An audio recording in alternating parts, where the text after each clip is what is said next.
அஸ்ஸலாமு அலைக்கும் வரஹ்மத்துல்லாஹி வபரகாத்துஹு. இன்னல்ஹம்துலில்லாஹ்.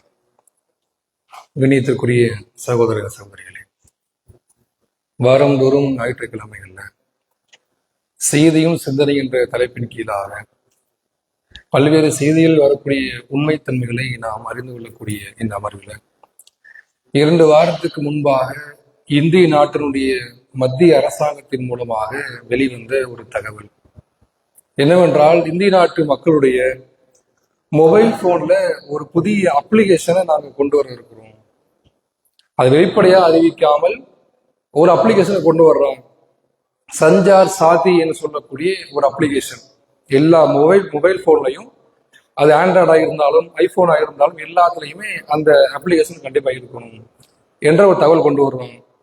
இந்த அப்ளிகேஷனை பற்றி நான் பேசுவதற்கான ஒரு காரணம் என்னவென்றால், பொதுவாக இந்திய அரசாங்கத்துல பல்வேறு விதமான இது போன்ற அப்ளிகேஷனா இருக்கதான் செய்யுது. அதன் குறிப்பா இந்த அப்ளிகேஷனுடைய நோக்கம் என்னவென்றால், 2023ஆம் ஆண்டு இதை ஒரு வெப்சைட்டாக கொண்டு வந்தாங்க. அப்ளிகேஷனா இல்லாம ஒரு இணையதளமா கொண்டு வந்தாங்க. ஃபேஸ்புக், வாட்ஸ்அப் என்று இன்னைக்கு இருக்கிற மாதிரி முன்பாக ஒரு வெப்சைட்டா தான் இருக்கும். அதன் மூலமாக இந்திய நாட்டு மக்களுடைய 70 லட்சம் நபர்களுடைய மொபைல் காணாமல் போனா புகார் அளிக்கக்கூடிய ஒரு இணையதளமா தான் இருந்துச்சு. மொபைல் காணாமல் போயிட்டா நம்ம ஸ்டேஷன்ல கம்ப்ளைண்ட் கொடுக்குற மாதிரி அந்த கம்ப்ளைண்ட் கொடுத்த எஃப்ஐஆர் மூலமாக நாம் எல்லாம் இந்த இணையதளத்தை பதிவேற்றம் செஞ்சோம்னா நம்ம மொபைல் எங்க இருக்குங்கிறத கண்டுபிடிக்கிறதுக்கான வாய்ப்பா இருந்துச்சு. சரி, இதை இப்ப கொண்டு வரதுக்கான காரணம் என்னன்னா, இந்த வெப்சைட் மூலமாக என்ன செய்ய முடிந்தது என்றால் காணாமல் போன மொபைலை கண்டுபிடிக்க முடிஞ்சிச்சு. சரி, இது இங்க பிரச்சனை இல்லை. இந்த அப்ளிகேஷன் கொண்டு வந்த பின்பாக இதன் மூலமா நாங்கள் கொண்டு வர இருக்கின்ற நல்ல சிறப்பு அம்சங்கள் என்ன பிளஸ் அப்படின்னு சொல்ல வரலாம். என்ன பிளஸ்? யாரெல்லாம் நம்முடைய மொபைல் போன் மூலமாக தொலைஞ்சு போயிடுச்சு, இதை தொலைஞ்சு போன மொபைல்ல வேறு யாராவது அதை திருடி வேறு யாராவது தன்னுடைய சிம்மை எடுத்து போட்டிருந்தாங்கன்னா அந்த சிம்மை இதன் மூலமா முடக்கி விடலாம். அந்த அப்ளிகேஷன் எல்லா போல இருந்துச்சுன்னா வேறு யாராவது என்னுடைய மொபைல் எடுத்து அவருடைய சிம்மை போட்டாங்கன்னா பிளாக் பண்ணிட முடியும். இது முதல் செய்தி. 2வது என்ன? மோசடியான கால் வருதா இல்லையா? உங்களுக்கு கிரெடிட் கார்டு வேணுமா, உங்களுக்கு மோசடி பண்றதுக்கான வாய்ப்பு நிறைய கொண்டு வர்றாங்கல்ல. இந்த வாய்ப்பு எல்லாமே இதன் மூலமா இனிமே உங்களுக்கு எந்த காலம் வராது, எந்த எஸ்எம்எஸ் வராது. இதன் மூலமா உங்களுடைய பாதுகாப்பா இருக்கும் என்ற அடிப்படை கொண்டு வர்றாங்க. இதே மாதிரி வேறு எந்த முறையெல்லாம் உங்கள் மொபைலை திருடுவதற்கான வாய்ப்பு இருக்கும் எல்லாத்துலயும் தகர்க்கக்கூடிய ஒன்றா இருக்கும். இது மாதிரி பல செய்தி சொல்றோம். நம்ம பார்க்கும்போது என்ன தெரியுது? நல்லது தானே, மொபைல் காணாம போல தடுக்கிறதுக்கான வாய்ப்பா இருக்கு. எப்போ பார்த்தாலும் அது வேணுமா இது வேணுமா கால் பண்ணிக்கிட்டே இருக்கிறாங்க. இது வேணாம் இனி வராது என்ற நல்ல அம்சம் தானே இது நமக்கு தோன்றும். இது நல்ல அம்சமா இருந்தா கொண்டு வரக்கூடிய முறைன்னு ஒண்ணு இருக்கா இல்லையா? இந்த அப்ளிகேஷன் எப்படி கொண்டு வர்றாங்கன்னா, ஒரு பார்லிமெண்ட்ல தாக்கல் பண்ணி இதன் மூலம் மக்களுக்கு நான் நல்லா கொண்டு வர்றோம் என்ற ஒரு தாக்கல் எதுவும் சொல்லல. மொபைல் நெட்வொர்க்குகளுக்கும் ஒரு வாய்ப்பா சொல்லல. மக்கள் எந்த ஆலோசனையும் கேட்கல. எந்த செய்தி எப்படி வெளியில வருதுன்னா, ஐபோன் இருக்காங்க, ஆப்பிள் ஐபோன், அவங்க இணையதளத்துல ஆங்கில செய்தியில ஒரு செய்தியை கொடுக்கிறாங்க. என்ன கொடுக்கிறாங்க? இந்திய அரசாங்கத்தின் மூலமாக எங்களுக்கு ஒரு தகவல் கொடுத்திருக்கிறாங்க. வேற யாருக்கும் எந்த நெட்வொர்க்கும் சொல்லல, எந்த மொபைலுடைய கம்பெனி யாரும் சொல்லல, ஐபோன் மட்டும் தகவல் இல்ல சொல்றான். என்ன சொல்றான்? இந்திய அரசாங்கத்தின் மூலமாக எங்களுக்கு ஒரு தகவல் கொடுத்திருக்கிறாங்க.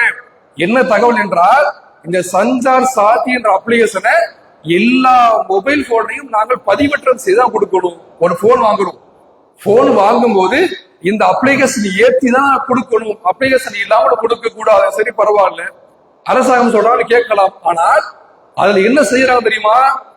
நம்முடைய கான்டாக்ட் லிஸ்ட் என்ன என்பதை நான் அக்சஸ் பண்ண முடியும். இந்திய அரசாங்கத்தின் மூலமா நம்முடைய போன்ல யார் யார் பேரெல்லாம் சேவ் பண்ணி இருக்கிறோமோ எல்லாவற்றையும் அரசாங்கம் நம்ம கண்காணிக்க முடியும். நம்ம மொபைல் கேலரி வச்சிருக்கோமா இல்லையா, போட்டோ வீடியோ வச்சிருக்கோமா இல்லையா, இது எல்லாவற்றையும் அரசாங்கம் கண்காணிக்கும். யாரோடு பேசி கொண்டிருக்கிறான் எல்லாவற்றையும் கண்காணிக்கும். எந்த இடத்துக்கு போறான், எங்க வர்றான் எல்லாமே கண்காணிக்கும். ஜிபே, போன்பே என்று எல்லாமே இன்றைக்கு ஆன்லைன் பேமெண்ட் தான். இது எல்லாவற்றையும் அரசாங்கம் கண்காணிக்கும். யார் உங்களுக்கு பணம் அனுப்புறா, நீங்க யாருக்கு பணம் அனுப்புறீங்க, எல்லா தகவலும் அரசாங்கம் கண்காணிக்கும். இப்படி எல்லா தகவல்களையும் தனி மனிதனுடைய உரிமையை பாதுகாப்பு இல்லாத நடைமுறையை அரசாங்கம் சொல்றாங்க. நாங்கள் அதை செய்ய மாட்டோம். இந்திய அரசாங்கத்தை எதிராக பேசணும். நாங்கள் செய்ய மாட்டோம். எங்களுடைய மொபைல் போனை பொறுத்த வரைக்கும் ஆப்பிள் என்றாலே நாங்கள் அதிகமான விலை கொடுப்பதற்கான காரணம் எங்கள் மொபைல் என்றால் ஒரு பாதுகாப்பு மக்கள் நம்புறாங்க. அந்த பாதுகாப்பை உடைக்கக்கூடிய தன்மை நாங்கள் உருவாக்க மாட்டோம் என்று அந்த செய்தி முதல்ல வெளியில் வருது. வந்த பின்பாக தான் எல்லாருமே யோசிக்கிறாங்க. ஐபோன் இப்படி சொல்றாங்கன்னா என்ன காரணம், என்ன உள்ள போய் பார்க்கும் போதுதான் இது மாதிரி அந்த அப்ளிகேஷன் இன்ஸ்டால் பண்ணக்கூடிய நேரத்துல, அதுவும் எப்படி புதியதாக வரக்கூடிய ஜனவரி மாதத்துக்கு மேலா வரக்கூடிய எல்லா மொபைல் புதுசா வாங்குறோமா இல்லையா, எந்த மொபைல் புதுசா வாங்கினாலும் அதுல உள்ளேயே இன்ஸ்டால் பண்ணி தான் மக்களுக்கு விநியோகம் செய்யணும். அது ஆர்டர் போட்டிருக்கணும். 90 நாளுக்குள்ளாக எல்லா நெட்வொர்க்கும் இதற்கு பதிலளிக்கணும். 2 வாரத்துக்கு முன்பாக கமெண்ட் சொல்லலாம்.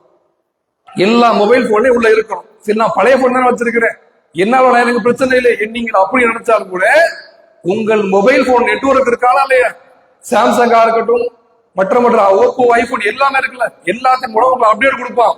அப்டேட் கண்டிப்பா நீங்க செய்யணும். அப்டேட் செஞ்சாதான் உங்கள் மொபைல் போன் இயங்கும், இல்லை என்றால் இயங்காது. ஒரு தகவல் கொடுப்பான்.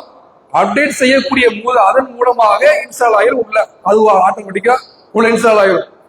சரி, பழைய போன் வாங்கி கடையில வச்சிருக்கிறாங்கல்ல, இந்த விநியோகம் செய்யாம கடையில ஸ்டாக் வச்சிருப்பாங்க ஸ்டோர் ரூம்ல, அந்த ஷோரூம்ல வச்சிருக்கக்கூடிய ஸ்டோர்ல நீங்கள் மொபைல் போன் சேல்ஸ் பண்ணாம வச்சிருப்பீங்கல்ல, அதுலயும் பதிவேற்றம் செய்த மக்களுக்கு கொடுக்கணும். இவ்வளவு ரூல்ஸ் போடுறோம். ஏன் இவ்வளவு ரூல்ஸ்? மக்களை கண்காணிக்க வேண்டும். என்ன செய்கின்றார்கள், எல்லா மக்களையுமே ஒரு குற்றவாளிகளா பார்க்கக்கூடிய தன்மையோடு இன்றைக்கு செயல்பட்டு கொண்டிருக்கிறோம். இதனுடைய ஆரம்பம் எங்க தெரியுமா? 2021 பார்லிமெண்ட்ல கடுமையான கலவரம் வரக்கூடிய அளவுக்கு சூழல் உண்டானுச்சு. என்னன்னா, பெகாசஸ் என்று சொல்லக்கூடிய ஒரு இணையதளம், பெகாசஸ் கேள்விப்பட்டிருக்கலாம். இது பெகாசஸ் என்றால் யாருன்னா, இஸ்ரேலிய நாட்டினுடைய ஒரு உளவு நிறுவனம். இந்த எஸ்ஓசி என்ஒய்சி சொல்லக்கூடிய ஒரு நிறுவனத்தின் மூலமாக ஒரு ஸ்பை வேலை சொல்லுவாங்க. இணையத்தின் மூலமாக ஒரு எம்டி மெசேஜ் 2 விதமான முறை வரும். எம்டி மெசேஜ் சொல்லுவான், இன்னொன்னு ஜீரோ கிளிக் அட்டாக்னு சொல்றோம். இந்த 2 என்னன்னா, நமக்குலாம் லிங்க் வருமா இல்லையா, இந்த லிங்கை கிளிக் பண்ணீங்கன்னா உங்களுக்கு பணம் வரும், இந்த லிங்கை கிளிக் பண்ணா உங்களுக்கு ஆஃபர் இருக்குது, இதை பயன்படுத்தி சொல்லி அனுப்புவானா இல்லையா, இது மாதிரி நமக்கு லிங்க் ஒன்று வரும். அந்த லிங்கை நாம தொட்டாதானே பணம் போகும், நம்மளுடைய டீட்டெயில் எல்லாம் எடுப்போம். ஆனால் அந்த லிங்கை நாம் தொடாமலே அந்த லிங்க் நம்மளுடைய மொபைல் போனுக்குள்ள வந்துட்டா ஆட்டோமேட்டிக்கா நம்முடைய மொபைல் போன் எல்லாமே அவன் கண்ட்ரோலுக்கு போயிடும். அதே மாதிரிதான் வாட்ஸ்அப்ல எம்டி மெசேஜ் வரும், யாரே தெரியாது. ஒரு எம்டி மெசேஜ் வரும், ஒரு பேர் எதுவுமே தெரியாது. எந்த மெசேஜ் எல்லாம் எம்டியான மெசேஜ் வரும். இதுவெல்லாம் அறிகுறியில அன்றைக்கு தெரிந்தது. இந்த அறிகுறிகள் மூலமாக உங்கள் மொபைல் போனை அந்த பெகாசஸ் நிறுவனம் மூலமாக இந்திய நாடு உங்களை கண்காணித்துக் கொண்டிருக்கிறாங்க. இந்த நிறுவனத்துடைய வெப்சைட்டை யாருக்கு விநியோகம் பண்ணாம தெரிஞ்சுக்கணும். நம்மள மாதிரி பாமர மக்களுக்கு விநியோகம் பண்ண மாட்டாங்க. யார் யார் அரசாங்கமா இருக்கிறாங்கல்ல, ஒவ்வொரு கவர்மெண்ட், அந்த கவர்மெண்ட் மூலமாக தான் விநியோகம் செய்ய முடியும். யாரும் தனியார் பத்தி விநியோகம் செய்ய மாட்டோம். கிட்டத்தட்ட ஒரு வெப்சைட்டை பயன்படுத்துவதற்கு 3.5 கோடி குறைந்தபட்ச தொகை. ஒரே ஒரு இணையதளத்தை ஒரு முறை பயன்படுத்துவது 3.5 கோடி ரூபாய்க்கு அந்த இணையதளத்தை வாங்கணும். அதை வாங்கி இந்திய நாட்டின் முக்கியமான தலைவர்கள், எதிர்கட்சி தலைவர் ராகுல் காந்தி எல்லாம் வேலை செஞ்சான், உலக செஞ்சான். அவர் மக்களுக்கு சொல்லி அந்த பிரச்சனைக்கு அப்புறம் தான் பார்லிமெண்ட் பிரச்சனையாகி 2021 ஒரு நீதிபதி தலைமையில குழு அமைச்சாங்க. ஒரு நீதிபதி தலைமையில குழு அமைத்து அதற்கு தீர்ப்பு வழங்கக்கூடிய மறுநாள் தீர்ப்பு வழங்குவதற்கு நீதிபதி இருக்கிறாரு. முதல் நாள் அவர் ராஜினாமா பண்ணி போயிட்டார். என்ன காரணம் இதுவரைக்கும் சொல்லப்படாம இன்னொரு தீர்ப்பு வழங்கல. இப்படியான முறையைத்தான் இன்றைக்கு நம்மை ஆட்சி செய்யக்கூடிய அரசாங்கம் நாங்கள் மக்களுக்கு நல்லது செய்கின்றோம் என்ற பெயரில் நம்மை உழவு செய்யக்கூடிய எல்லா வழிமுறையும் கொண்டு வந்திருக்கிறோம். தனி மனித உரிமை பாதிக்கப்படக்கூடிய ஒன்றா இருக்கு. பார்க்கும்போது நல்லதுதானே என்று தெரியும். ஆனால் ஒவ்வொருவர் என்ன செய்து கொண்டு இருக்கிறோம், என்ன சாப்பிடுறோம், என்ன இன்னைக்கு பார்த்தா மொபைல் போனுங்கிறது வெறும் மற்றவர்களை தொடர்பு கொள்ளக்கூடிய கருவி கிடையாது. சொல்லப்போன நம்முடைய உலகமே அதுதான். இன்றைக்கு காலையில இருந்து இரவு வரைக்கும் ஒரு மனிதன் எந்திரிக்கிறதுக்கு அலாரம் எழுப்பி வைக்கிறோம். வாட்ச் அலாரம் வைக்கக்கூடிய யாரும் பெரும்பாலும் இருக்கிறோமா? எல்லாரும் மொபைல் போன் அலாரம் வைக்கிறோம்.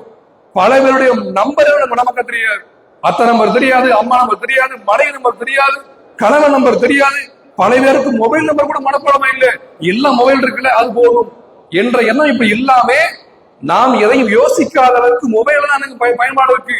அந்த மொபைலை நாம் ஹேக் செய்து விட்டால் எந்த நபர் என்ன செய்தால் நம்முடைய கண்ட்ரோல் செய்ய முடியாது என்ற அடிப்படையில பல பேருடைய நமக்கு எதிராக யாரும் செய்யக்கூடாது. மக்கள் என்ன செய்யலாம், எல்லாவற்றையும் நாம் உழவு செய்ய வேண்டும் என்ற அடிப்படைக்காக கொண்டு வந்த ஒரு செயல் திட்டம் தான் இந்த அப்ளிகேஷன் என்பது. இதற்கு ஆதரவு நிறைய பேர் பேசிட்டு இருக்கிறாங்க. என்ன என்பதை நாம் முதலில் தெளிவா தெரிஞ்சுக்கணும். அதற்காக சொல்லப்பட்ட செய்தி ஒன்று. இரண்டாவது, இந்திய அரசியல் சாசன சட்டத்தின்படி பிரிவு 21 அடிப்படையில இந்திய நாட்டு அரசாங்கம் மேற்கொள்ள வேண்டிய முக்கியமான ஒன்று என்னன்னா, தனி மனித உயிரா இருந்தாலும் தனி மனிதனுடைய பாதுகாப்பா இருந்தாலும் அதை உறுதி செய்யப்பட வேண்டியது இந்திய அரசாங்கத்தின் கடமை என்பது இந்திய சாசன சட்டத்தினுடைய அடிப்படை பிரிவு. ஆனா அதற்கெல்லாம் மாற்றமா இன்றைக்கு செயல்பட்டுக் கொண்டிருக்கிறாங்க. இது மாதிரியான செயல் திட்டங்களை பார்க்கும்போது நாம் விழிப்புணர்வா இருந்து கொண்டு என்ன செய்தியா இருந்தாலும் அதை விழிப்புணர்வா புரிந்து கொண்டு இனி வரக்கூடிய காலங்களில் சரியான ஒரு செயல்படக்கூடிய வாய்ப்பை பலரகமா இந்த மனிதருக்கு அறிய வேண்டும். வாஹிர் ரவன் அல்ஹம்துலில்லாஹி ரப்பில் ஆலமீன். அஸ்ஸலாமு அலைக்கும் வரஹ்மத்துல்லாஹி வபரகாத்துஹு.